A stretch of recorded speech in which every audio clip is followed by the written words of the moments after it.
She knocked not with hope, but out of sheer necessity. He answered, not out of kindness, but to make it through another quiet evening. Neither of them could foresee how that moment would alter everything. Eliza and Jonas had been strangers, each bearing the weight of personal loss, until the storm, and the danger it carried, pushed them into something deeper. Not mere survivors. Not only guardians. They would become a kind of family. The wind shrieked through the mountain pass like something in agony. Snow no longer drifted down. It attacked, slicing sideways through the dying light, smothering all signs of a path. There were no landmarks, only an endless onslaught of white. Eliza Cooper clutched her shawl tighter around herself, though its thin fabric did little against the bitter cold that gnawed at her bones. Her children pressed on beside her, silent and stooped under the weight of exhaustion. Nathan, 10, was grim-faced, determined not to show how tired he was. Leah, just 8, clung to his arm, her steps dragging more with every mile. And little Ben, only 5, whimpered now and then, holding tight to the edge of his mother's skirt, his mittens stiff with frost. Eliza's legs burned. Her lips cracked with each whispered encouragement.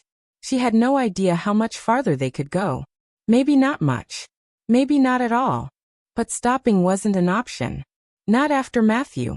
Not after the last thing he said before he left them at Bitter Hollow, abandoning them with a half-filled flour sack and a smirk. "You'll figure it out, Eliza. You always do." His voice haunted her. His betrayal stung worse than the wind. He hadn't gone for help. He had walked out of their lives. So she kept walking, through the storm, through the pain, through the emptiness, until she saw a flicker in the distance, dim, almost lost in the swirling snow, but unmistakably a light. A cabin. Her legs nearly gave out. She forced herself upright and rasped to the children, "Just a bit more." They stumbled forward together, collapsing at the door. Eliza knocked, once, then again harder. Her throat was too raw for shouting. Just as she thought they might be left to the cold, the door creaked open. A man stood there, framed by firelight. He was tall, broad, bundled in a heavy coat, with a face weathered by time and cold. His eyes, tired and worn, locked onto hers. Neither spoke. They didn't need to. The sight of 3 frostbitten children said it all. He stepped aside. She ushered them in without hesitation. The door slammed behind them, cutting off the howl outside. The warmth was immediate, stunning. The crackle of the fire, the smell of wood smoke. It was like being pulled from a nightmare. The man moved with quiet purpose, pulling chairs to the hearth. "Sit. Warm up." She did, peeling scarves from the children, shedding their ice-crusted coats. Nathan rubbed Leah's arms. Ben clung to Eliza's lap. The man returned with blankets and a kettle, pouring hot water into mismatched mugs. Not much, but better than what's out there. Eliza wrapped her numb hands around the cup, sneaking a glance at him. He moved like someone who lived alone, who wasn't used to visitors. But he'd let them in. He'd helped. "Thank you," she managed. He nodded, poked at the fire. "You come far." 3 days, she said after a pause. "East of Bitter Hollow. Wagon broke. We walked." He gave a slight nod. "Why?" The question hit hard. She hesitated, then murmured, "Had to. He left us." That seemed to be enough. He didn't question further. Instead, he leaned back against the table and after a moment said, "Name's Jonas Hale." "Eliza Cooper," she replied. She gestured toward the hearth. "Nathan, Leah, Ben." Jonas gave another nod. His expression didn't shift, but something in his eyes softened when he looked at Ben's small, sleeping form. "You're safe here," he said quietly. "Storm's not letting up tonight. Neither are you." The relief nearly broke her, but she kept herself composed as she always had.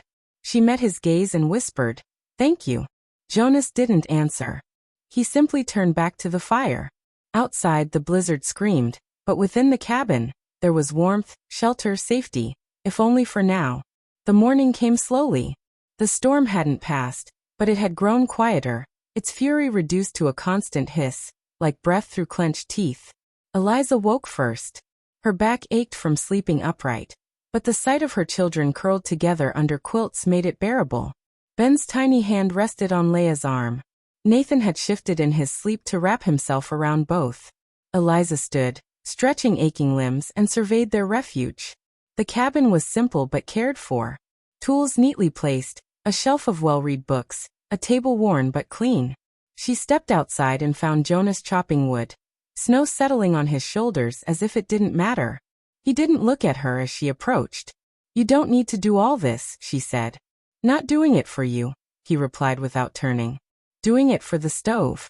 Stove doesn't care who's cold. Just needs wood." Eliza almost smiled. She knew his type, kind hearts wrapped in rough exteriors. She didn't argue. She simply bent down and started gathering the split logs.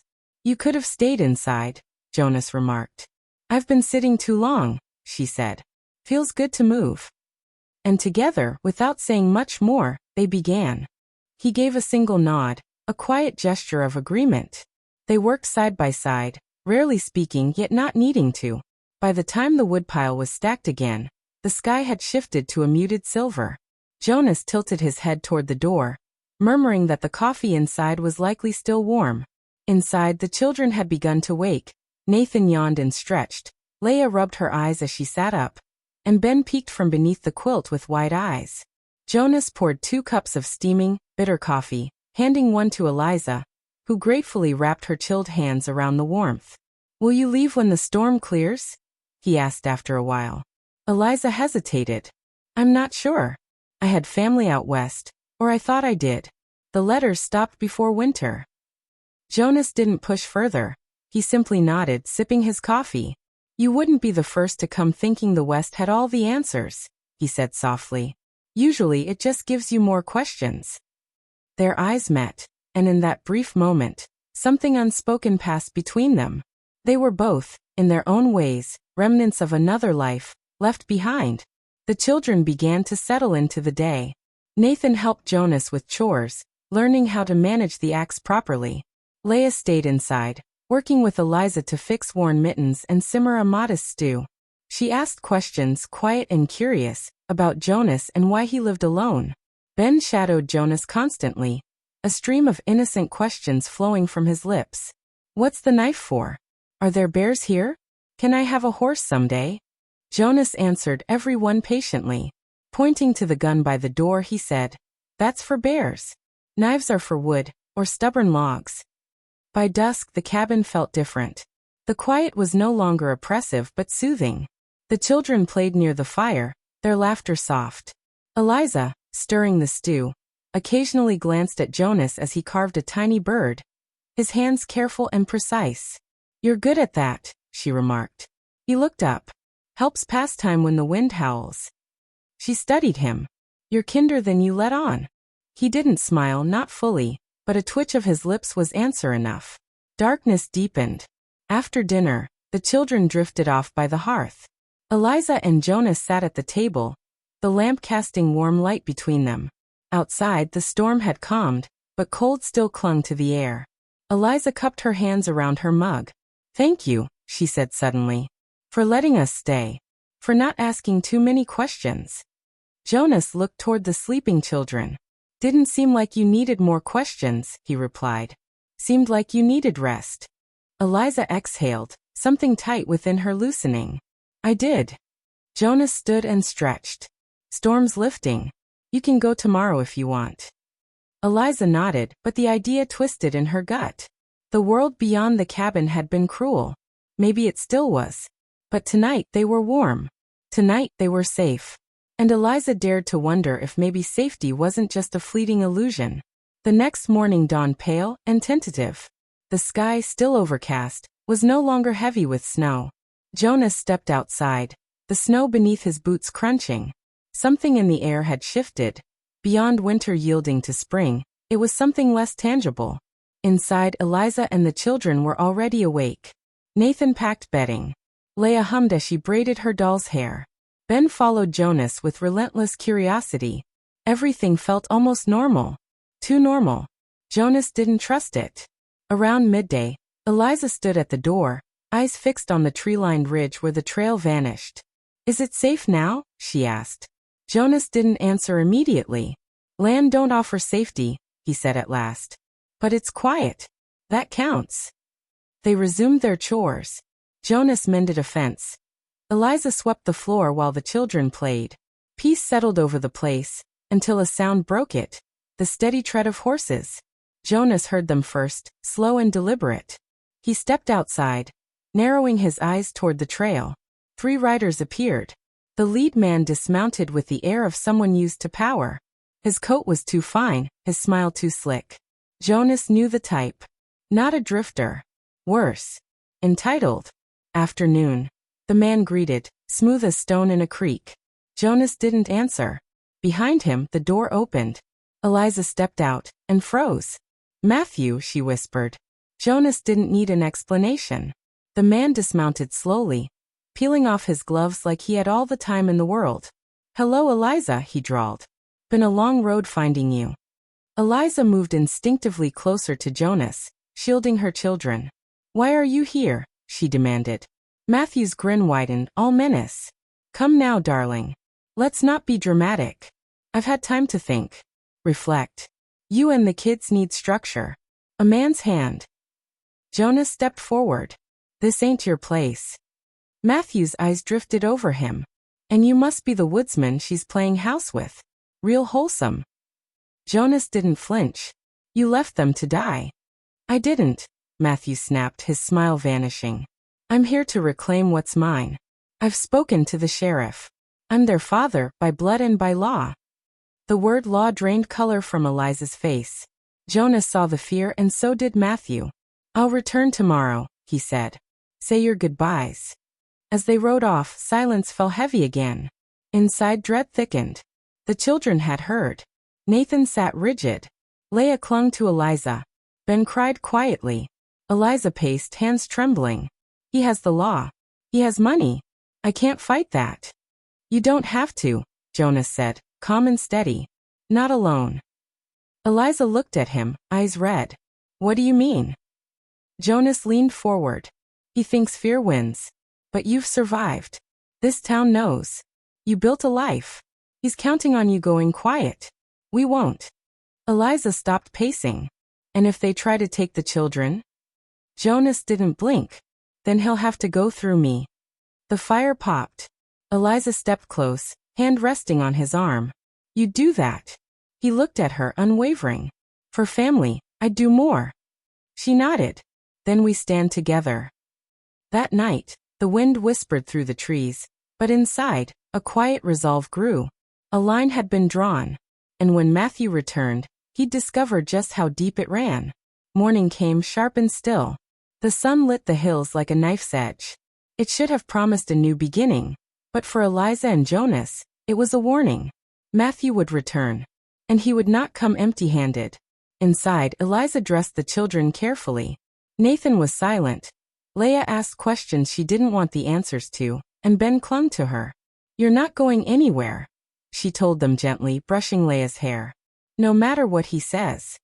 Before the sun rose, Jonas was already outside, moving with quiet determination. He chopped wood, checked over his rifle, and fortified the front door of the cabin. He wasn't gearing up for battle per se, but he wasn't going to yield either. By midday, a thick tension had settled over the clearing. Then came the sound, horses. More than one. Matthew had returned, and he hadn't come alone. 4 riders emerged from the treeline, drawing the attention of the children who pressed against the window. Jonas took his place on the porch, arms crossed, as Matthew dismounted with a deliberate smugness. His confidence had grown, and for good reason. He wasn't alone this time. Sheriff Tate was among the riders, a man who preferred to look the other way as long as he was paid well enough. Matthew strutted forward, like the land itself belonged to him. He called out to Eliza, loud enough for everyone to hear, declaring he had come to take back his children. Eliza stood tall in the doorway despite her shaking hands, and with steady resolve, told him they were already home. Matthew's smile faded. He waved to the sheriff, who unfolded a worn document, and read out the legal order stating that the children were to be returned to their father. But before he could finish, Jonas cut in, his voice quiet but firm. Every gaze turned toward him as he stepped between Matthew and the cabin, shielding Eliza and the children. He spoke without anger but with deep conviction, calling Matthew out for the man he was, a deserter, a user of people. Matthew tried to retort, claiming the law was on his side, but Jonas stood firm, insisting the town knew better. Right then, voices rose beyond the trees, and familiar faces stepped forward. Mrs. Webb, Pastor Connor, old Doc Briggs. People who had watched Eliza rebuild a life and raise her children with grace and care. They stood by her now, silent but unmovable. Matthew, unnerved, insisted it wasn't their concern. Jonas disagreed. The sheriff looked increasingly uneasy and admitted that paper only held power if people chose to enforce it. Matthew's bravado cracked. With a snarl, he shoved the document back at the sheriff and stormed off, warning this wasn't over. Jonas replied calmly that it was only the beginning. As Matthew disappeared and the sheriff followed, the townsfolk lingered just long enough to offer Eliza words of comfort before returning home. There was no celebration, no cheering, just a quiet sense that they'd done what needed doing. Inside, the cabin felt different. Eliza watched from the window, hands still trembling, not with fear, but something else. Jonas stood beside her, his presence a quiet reassurance. When she whispered that Matthew would be back, Jonas agreed, but promised they would be there, too, every day, for as long as needed. She looked at him fully then, and something inside her softened. She leaned into him, whispering her gratitude. Jonas simply said she wasn't alone anymore. In the fading light, they stood together. No longer strangers, not hero and victim, but something delicate and fierce, a family. Outside, winter still gripped the land, but inside, by the fire and near the quiet breathing of sleeping children, they stood strong. For the first time in a long while, neither of them felt the cold. The days that followed brought a lighter feeling, not because the danger was gone. Matthew's threat lingered, but because they had passed through the worst. The children were safe, Eliza was still standing, and Jonas no longer kept company only with silence and wood chips. Spring arrived slowly, whispering its promise through melting snow and tender green buds. Eliza noticed it each morning, pausing to take in the small signs of new life. Laughter returned to the cabin. Nathan, once unsure, now helped Jonas with the repairs, his hands gaining skill and confidence with each task. Jonas taught him how to knot rope and care for tools, and Nathan absorbed every lesson eagerly. Leah and Ben spent their days near the creek, gathering stones and weaving flowers. One afternoon they returned from the woods with small carved gifts. Leah with a fox, Ben with a whistle that he blew with such joy it made Eliza laugh until her sides ached. That laugh startled Jonas too. He hadn't heard it before, not really. One evening, with the children worn out from chasing fireflies and already tucked into bed, Eliza stood by the hearth, brushing flour from her hands. Jonas sat close, sharpening his blade, though his attention kept drifting to her. The silence between them was warm, full. It wasn't the hush of strangers or survival, but the quiet that comes from being at peace, even if only for a while. Eliza was the first to break the silence, her voice low and uncertain. "They're happy here," she murmured. Jonas gave a quiet nod, agreeing. She lingered before moving closer, settling into the seat across from him. She leaned in slightly, her voice even softer now. "But are you?" That question made Jonas pause mid-motion as he worked the blade in his hands. Gently setting it down, he met her eyes and answered slowly, emotion tucked into every syllable. He said the quiet had been intentional, his way of coping with what he had lost. "I thought being alone was better than carrying all that pain." Eliza listened without interrupting, her gaze tender. Then he looked toward the back room, where the children's muffled laughter drifted through the walls. "But then you came. You and them. And I realized. Quiet doesn't always mean peace.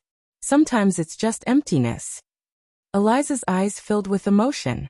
"I never meant to stay this long," she admitted. Jonas gave a faint smile. "I never meant to want you to."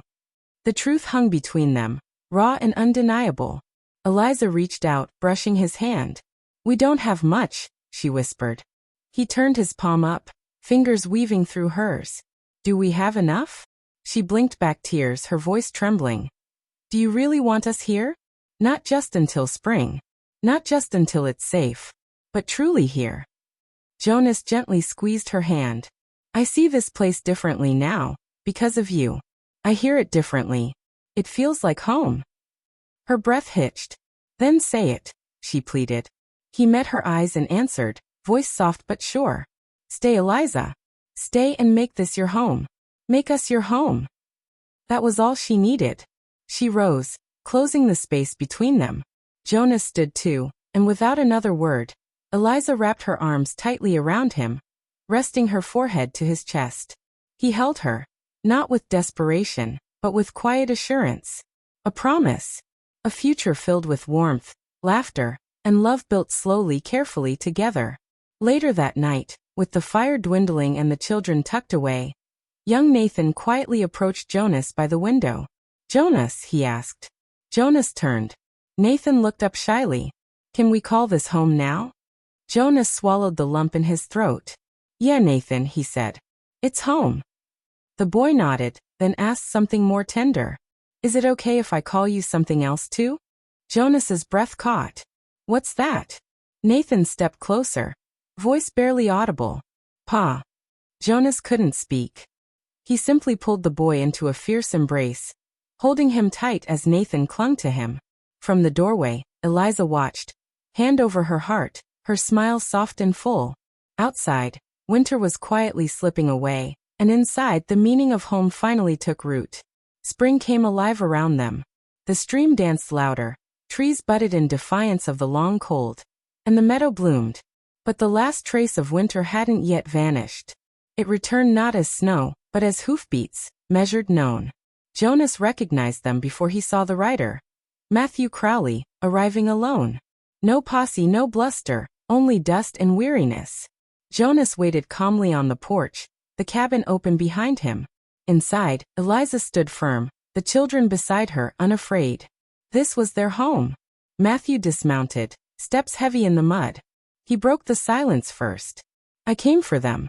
Jonas's voice was cool. "The court already ruled." "Courts change," Matthew said bitterly. "So do people," Jonas replied. Matthew glanced at Eliza, his anger fading. "You play house with my wife, raise my kids," Eliza interrupted, voice sharp and clear. "They were never yours, Matthew. You gave them fear. You left them. Jonas gave them something you never could." Matthew's comeback was hollow. "I was their blood."